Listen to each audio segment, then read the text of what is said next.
நாட்டில் முன்னெடுக்கப்படுகின்ற அபிவிருத்தி பணிகளை தரமான முறையில் எதிர்காலத்தில் முன்னெடுப்பதாக பொது வேட்பாளர் மைத்ரிபால சிறிசேன தெரிவிக்கின்றார். குருநாகல் பிரதேசத்தில் நேற்று நடைபெற்ற பிரசார கூட்டத்தின் போதே அவர் இதனை குறிப்பிட்டார். குருநாகல் உடவல்புல மைதானத்தில் நடைபெற்ற இந்த கூட்டத்தின் போது பொது வேட்பாளர் மைத்திரிபால சிறிசேனவுக்கு அமோக வரவேற்பளிக்கப்பட்டது.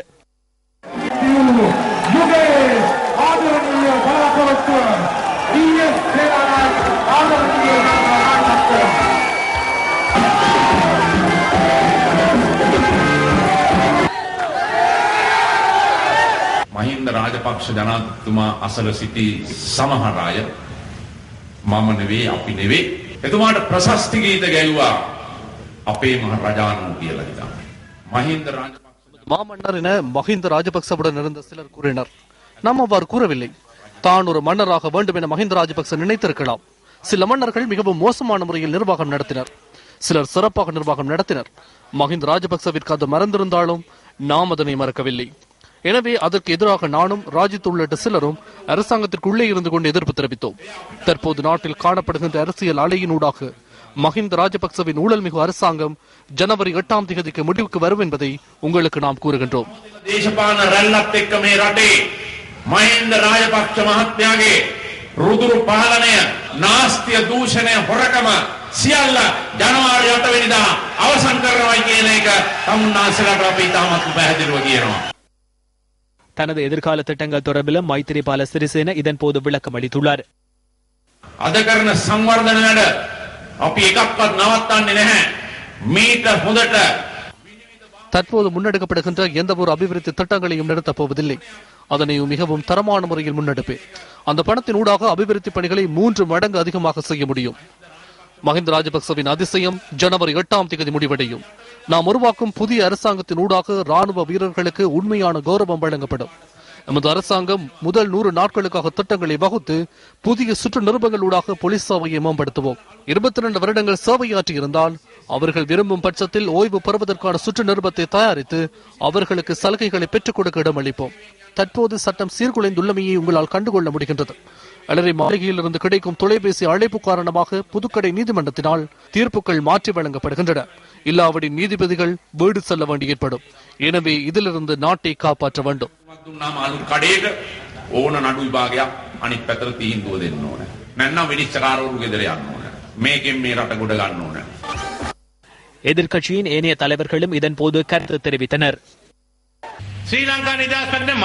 நான் அதிகாரத்தை பெற்றுக் கொள்வதற்காகவே ஸ்ரீலங்கா சுதந்திர கட்சியின் மைத்ரிபால சிறிசேனவை முன்னிறுத்தியதாக சிலர் கூறுகின்றனர். எனக்கு அதிகாரத்தை பெற்றுக் கொள்ளும் தேவை இருந்தால் நேரடியாக என்னால் ஜனாதிபதி தேர்தலில் போட்டியிட்டிருக்கலாம். மைத்ரிபால சிறிசேனவிற்கு சிறந்த எதிர்காலம் ஒன்று வழங்குவதற்காக அல்லது எனக்கு சிறந்த எதிர்காலம் ஒன்றை பெற்றுக் கொள்வதற்காக நாம் ஒன்றிணையவில்லை. மஹிந்த ராஜபக்சவை தோல்வியடை செய்யவே ஒன்றிணைந்துள்ளோம். அதன் மூலம் உங்கள் அனைவருக்கும் சிறந்த எதிர்காலம் ஒன்றை உருவாக்க வேண்டும். எதிர்காலத்தில் அதனை நாம் உங்களுக்கு பெற்றுத் தருவோம் என்பதனை கூறுகின்றேன்.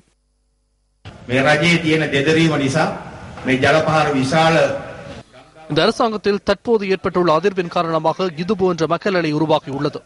இதன் காரணமாகவே அன்னத்தின் பக்கம் ஒன்றிணைந்துள்ளனர். ஒரு கட்சியை வெற்றி பெறச் செய்வதில் பல நிலை. அரசாங்கம் என்பது முழு நாட்டையும் நிர்வகிக்கும் ஒரு வியூகமாகும்.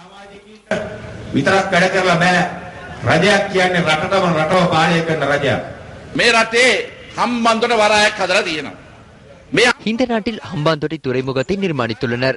இந்த ஹம்பாந்தோட்டை துறைமுகத்திற்காக 6800 கோடி ரூபாய் முதல் கட்டத்திற்காக செலவிடப்பட்டுள்ளது. இவ்வாறு ஒதுக்கப்பட்டுள்ள நிதி யாருடையது? அப்பாவி உங்களின் பணத்தையே செலவிட்டுள்ளனர். எமது அப்பாவி மக்களின் பணத்தையே சூறையாடியுள்ளனர். இன்று அங்கு கப்பல்கள் வருவதில்லை. நீர் பாம்புகளே அந்த துறைமுகத்திற்குள் செல்கின்றன.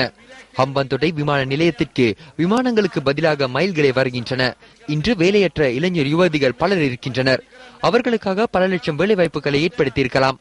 சம்பளத்தை குறைந்தபட்சம் 10,000 ரூபாவால் அதிகரித்திருக்கலாம். சுத்தமான ஆட்சியை ஏற்படுத்துவதற்கான தேவையை எமக்குள்ளது. இந்த நாட்டில் இடம்பெறுகின்ற ஊழலை இல்லாது செய்து ஒரு குடும்பத்திற்கு செல்கின்ற பணத்தை உங்களின் சட்டை பைகளுக்கு கொண்டு வரவே நாம் எதிர்பார்க்கின்றோம். මං හිතන කියන දේ කරන්නට හැකි තැනක මං දැන් ඉන්නවා.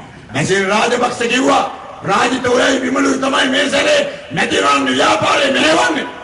මං බැලුවා යකෝ ඒක. நினைத்ததை சாதிக்கும் ஒரு நிலையில் நாம் உள்ளோம்.